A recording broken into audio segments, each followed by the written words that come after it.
Hello friends, तर या व्हिडिओमध्ये आपण बातमी लेखन कसे करायचे हे पाहणार आहोत. सर्वात प्रथम आपण बघूया की कोणत्याही विषयावर बातमी लेखन करताना या 5 मुद्द्यांचा विचार करणे आवश्यक आहे. तर ते मुद्दे कोणते हे आपण बघूया. तर पहिला मुद्दा आहे की शीर्षक. तर कोणत्याही विषयावर बातमी लेखन करताना त्या बातमीचे शीर्षक हे सर्वात वरती ठळक अक्षरात लिहिणे महत्त्वाचे आहे, जेणेकरून वाचकाला समजेल की कोणत्या विषयावर बातमी आहे. दुसरा मुद्दा आहे की बातमीचा स्रोत. तर या मुद्द्यामध्ये ती बातमी कोणाकडून मिळाली आहे याचा संदर्भ देणे महत्त्वाचे आहे. म्हणजे यामध्ये तुम्ही वार्ताहराकडून किंवा प्रतिनिधीकडून असे नमूद करू शकता. त्यानंतर पुढचा मुद्दा आहे की दिनांक व स्थळ.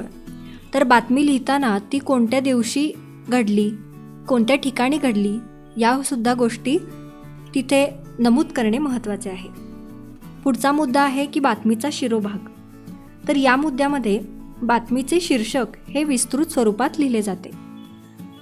पुढील मुद्दा आहे विस्तृत बातमी. सर्व गोष्टी लिहून झाल्यानंतर बातमी ही विस्तृत स्वरूपात पण वाचकाला समजेल अशा भाषेत लिहिणे महत्त्वाचे आहे. तर चला आपण बातमी लेखनाचे एक उदाहरण पाहूया. बातमी लेखनाचा विषय आहे की तुमच्या शाळेत साजऱ्या झालेल्या सावित्रीबाई फुले जयंतीची बातमी लिहा.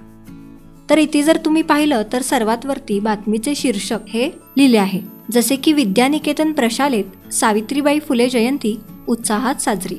त्याखाली त्या बातमीचे ठिकाण आणि दिनांक या गोष्टी नमूद केल्या आहेत आणि त्यासोबतच बातमीचा स्रोत सुद्धा लिहिला आहे, जसे की सांगली, तारीख 4 जानेवारी आणि बातमीचा स्रोत आहे वार्ताहराकडून.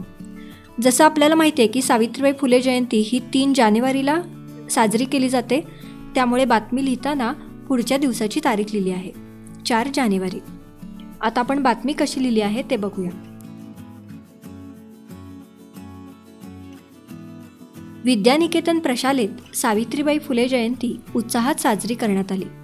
दरवर्षीप्रमाणे यावर्षी सुद्धा सावित्रीबाई फुले जयंतीनिमित्त विविध स्पर्धांचे कार्यक्रमांचे आयोजन करण्यात आले होते.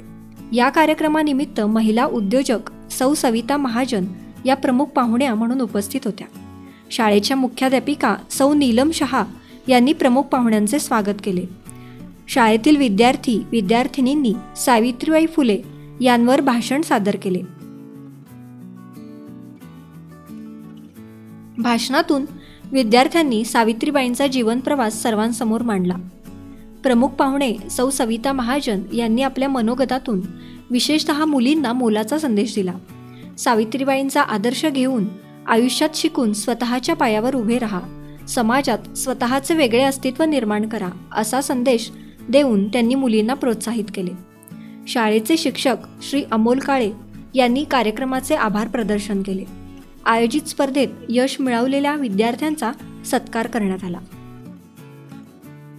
अशा प्रकारे तुम्ही सावित्रीबाई फुले जयंतीवर बातमी लेखन करू शकता.